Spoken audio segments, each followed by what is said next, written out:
What's up, guys? There's my intro.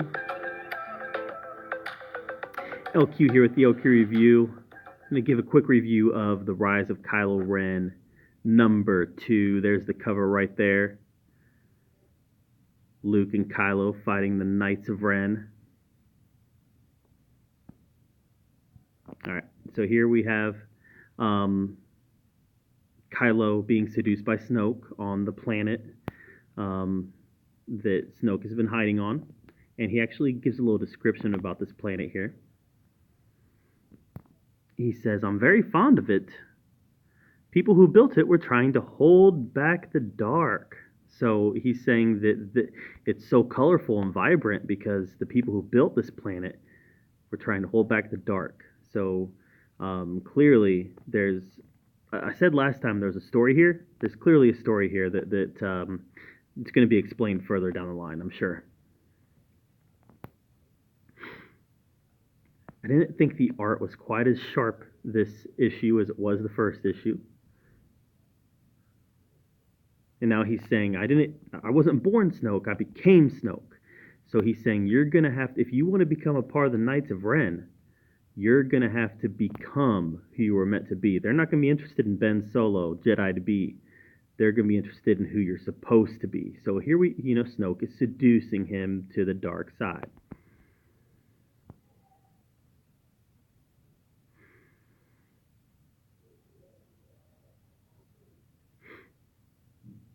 All right, so he's deciding he's going to go find the Knights of Ren. Right there saying they're not going to be interested in Ben Solo. You got to figure out who are you supposed to be. There's the title page, The Rise of Kylo Ren, Chapter 2. All right, so here we have flashback now. It's flashback time. Luke is taking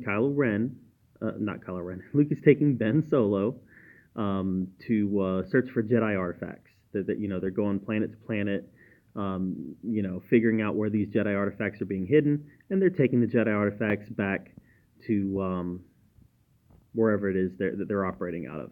But here you can see Snoke is talking to Ben.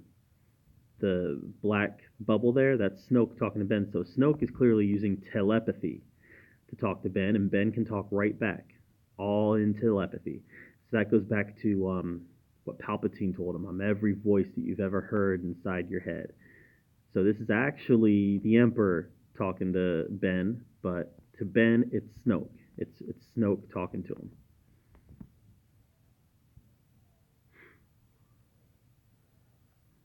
Here we got more of the dialogue between Ben and Snoke.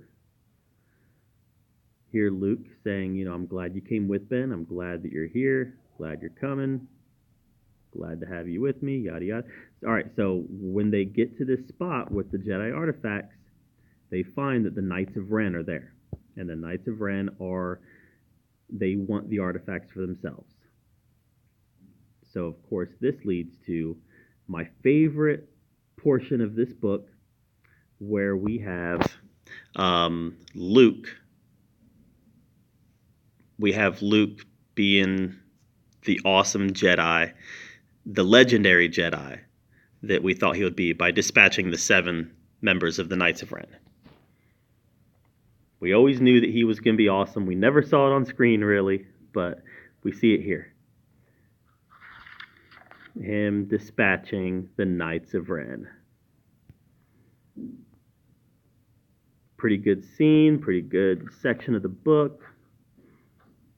Not going to take the time to, read it all to you or anything like that, but you can kind of get the gist. That guy's in awe, magnificent. He's in awe at Luke Skywalker and what he's capable of. And here we have the Knights of Ren. That's the knight that identifies himself as Ren. He decides he's going to retreat. But he senses a darkness in Ben Solo, and he says as much. I sense a darkness in your young apprentice. If you ever want to know more about us, come find me, boy. And then here at the end,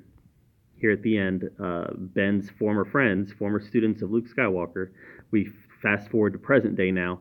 Ben has gone to where him and Luke had that encounter with the Knights of Ren, and he's looking for the Knights of Ren there, and he makes contact, and just as he's getting ready to leave, his three former friends, also former students, Luke Skywalker, they find him. And I have a feeling this isn't going to go well. We'll find out in issue 3, but I have a feeling that we've got 3 dead Jedi students there that's looking at Kylo. Could be wrong. Maybe I'm wrong. Who knows? But overall, good book. Enjoyed it. Wasn't quite as didn't like it quite as much as the first one, but you know that oftentimes you see the second, third book, they kind of get a little exposition heavy. This one felt a little exposition heavy to me, but the fight scene between Luke and the Knights of Ren was great. It was great. So overall, good book, and can't wait for part 3, for issue 3 to come out. Did you read issue 2 of The Rise of Kylo Ren? If you did, let me know what you thought of it. I'd love to hear your take on it. And thank you so much for being right here with me at the LQ Review, where we get to talk about all of the geeky, nerdy stuff that we love to talk about. And until next time, we'll see you later.